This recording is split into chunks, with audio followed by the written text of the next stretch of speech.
آج کل پاکستان میں ہر موڑ پر آپ کو کوئی نہ کوئی شخص ہاتھ پھیلاتے ہوئے مدد کی امید لیے کچھ نہ کچھ مانگتا نظر آتا ہے۔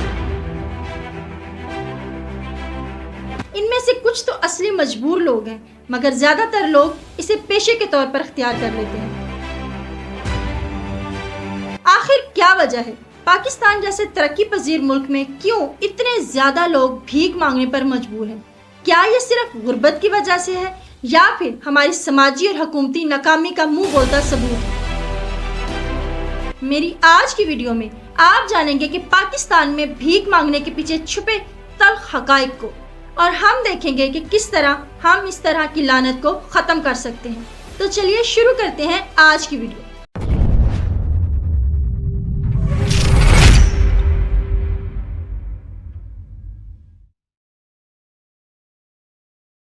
جس معاشرے میں ہم رہ رہے ہیں وہاں پہ ایک نارمل ایوریج فیملی کا انسان تقریباً 60,000 کما لیتا ہے، لیکن کیا آپ جانتے ہیں کہ ایک بھکاری ایک مہینے میں اس سے زیادہ کما سکتا ہے؟ زیادہ تر بھکاری بہت ہی ہجوم والی جگہوں پر، سگنلز پر، بس سٹینڈ پر، اسٹیشن پر، اسکول اور کالجز کے گیٹ کے باہر پائے جاتے ہیں۔ کچھ بھکاری تو ایون کے محلوں اور گلیوں میں آ کر دروازہ نوک کر کر کے بھیک مانگتے ہیں، اور جب تک ان کو کچھ نہ کچھ مل نہ جائے تب تک آپ کی جان نہیں چھوڑتے۔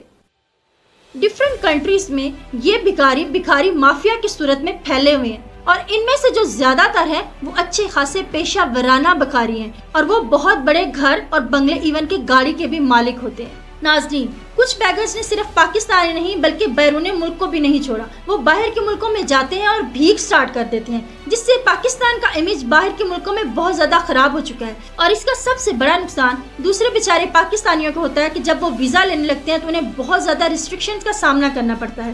اس کے علاوہ ایئرپورٹ پر جو چیکنگ ہوتی ہے وہ بہت ہی اسٹرکٹ ہوتی ہے۔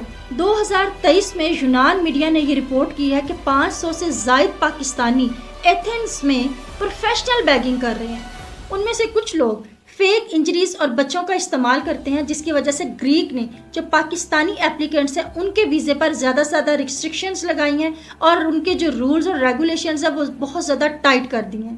اٹالین پولیس نے پاکستانی بیگرز میں وہ بیگرز کو ایکسپوز کیا ہے جو کہ بچوں کا استعمال کرتے تھے، بچوں کو اغوا کرتے تھے اور ڈسیبلڈ کو فورسلی بیگنگ کرنے پر مجبور کرتے تھے۔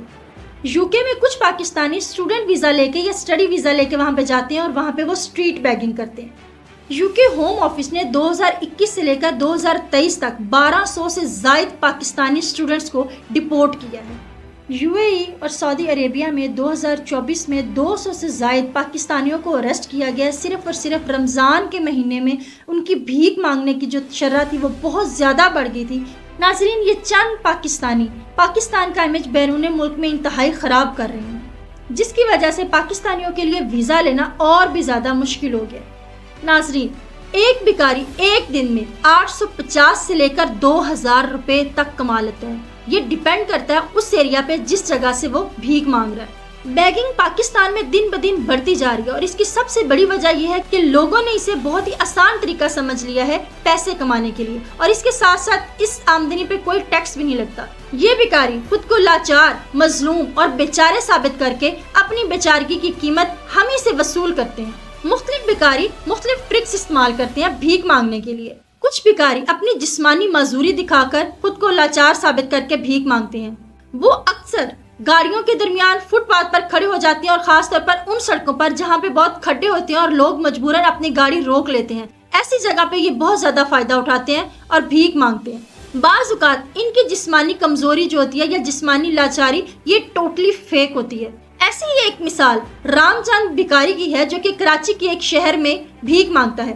یہ بھکاری رام چند اس طرح کی ایکٹنگ کرتا ہے کہ آپ دیکھ کر حیران رہ جائیں گے۔ جب کچھ نمائندوں نے اس پر نظر رکھی اور اس کو آبزرو کیا تو یہ سارا دن اپنے پیٹ کے بل رینگتا ہوا بھیک مانگتا رہا، اور جیسے ہی شام کا وقت ہوا تو ناظرین یہ اٹھ کر بیٹھ گیا اور اپنے پاؤں پر چل کے پاس ہی کھڑی برگر والی ریڑھی پر گیا اور اس کو 1000 روپے کا نوٹ تھما دیا۔ کچھ بھکاری مذہبی گداگری کو استعمال کرتے ہیں۔ وہ اللہ، نبی اور رسول کے نام پر مانگتے ہیں، اور اگر ان کو دینے سے انکار کر دیا جائے تو وہ ایون کے ایموشنلی بلیک میل کرتے ہیں اور بد دعا دینے کی دھمکی تک دے دیتے ہیں۔ ناظرین، کراچی شہر میں یہ مافیا معصوم بچوں کو اغوا کرتی ہے اور انہیں نشے کی دوائی پلا کر سلا دیتی ہے، کیونکہ آپ خود سوچیں اتنے معصوم بچے اتنی پرہجوم اور شور والی سڑکوں پر کیسے چپ کر کے سوئے رہ سکتے ہیں، کیونکہ وہ انہیں یا تو کھانسی کا شربت پلا دیتے ہیں یا پھر انہیں نشہ دے دیتے ہیں جس سے وہ معصوم بچے سوئے رہتے ہیں۔ اور یہی نہیں، وہ معصوم بچوں کو اغوا کر کے ان کے جسم کے اعضاء کاٹ دیتے ہیں، ان کو معذور بنا دیتے ہیں اور انہیں کئی دن بھوکا رکھتے ہیں تاکہ وہ جتنے زیادہ کمزوری کا شکار ہوں گے اتنا زیادہ لوگ ان پہ زیادہ ترس کھائیں گے اور ان کو بھیک دیں گے۔ اس کے علاوہ وہ ان بچوں کو نشے کا عادی بنا دیتے ہیں، کیونکہ نشے کے لالچ میں وہ انہیں بھیک مانگنے پر مجبور کر دیتے ہیں۔ ابھی ریسنٹلی کراچی کے ایک علاقے شاہ لطیف ٹاؤن میں ایک بچے کو اغوا کیا گیا جس کی عمر صرف 3 سال تھی اور اس کا ذہنی توازن درست نہیں تھا۔ پورے 3 یا 4 ماہ بعد اس بچے کو اس کے کسی رشتہ دار نے بھیک مانگتے ہوئے پہچانا اور فوری پولیس میں خبر کی اور اس طرح وہ بچہ اپنے والدین کے پاس پہنچا۔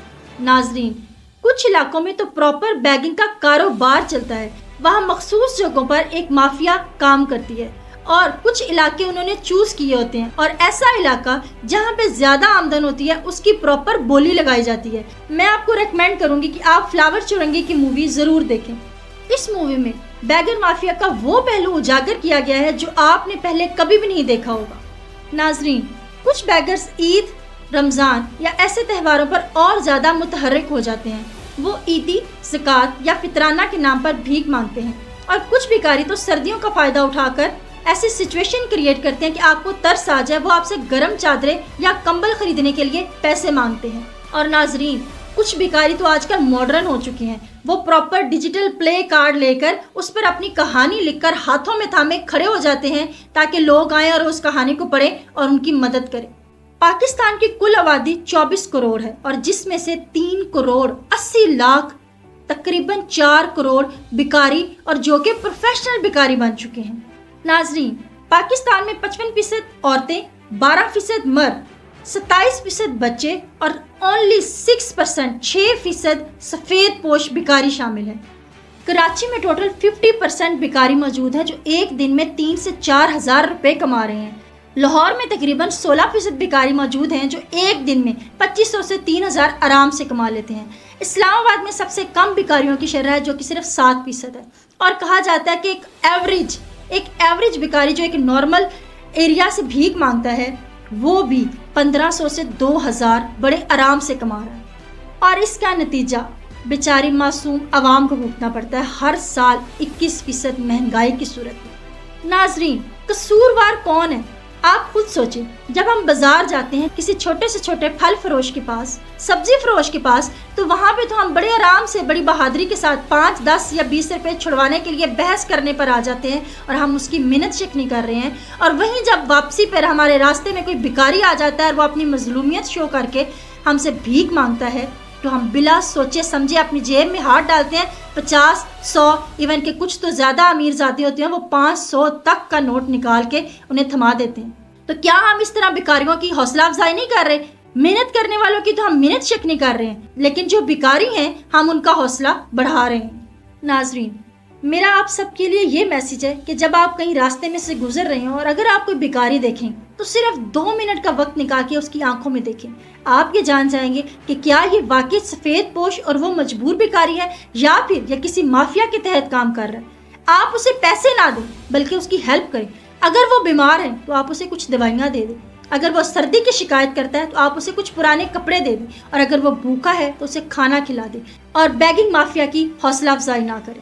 اور اگر آپ کو پیسے دینے کا اتنا ہی شوق ہے تو کسی NGOs کو دیں، ایسی NGOs جو ایسے بچوں کو تعلیم دے رہی ہے، ایسے بچوں کو سکل سکھا رہی ہے اور اسے اس طرح کی لعنت سے بچا رہی ہے۔ اگر آپ کو میری آج کی ویڈیو پسند آئی ہو تو میری ویڈیو کو لائک کریں اور زیادہ سے زیادہ شیئر کریں، اور میرے چینل کو سبسکرائب کرنا مت بھولیے گا۔ ملتے ہیں میری نیکسٹ ویڈیو میں، تب تک کے لیے اللہ حافظ۔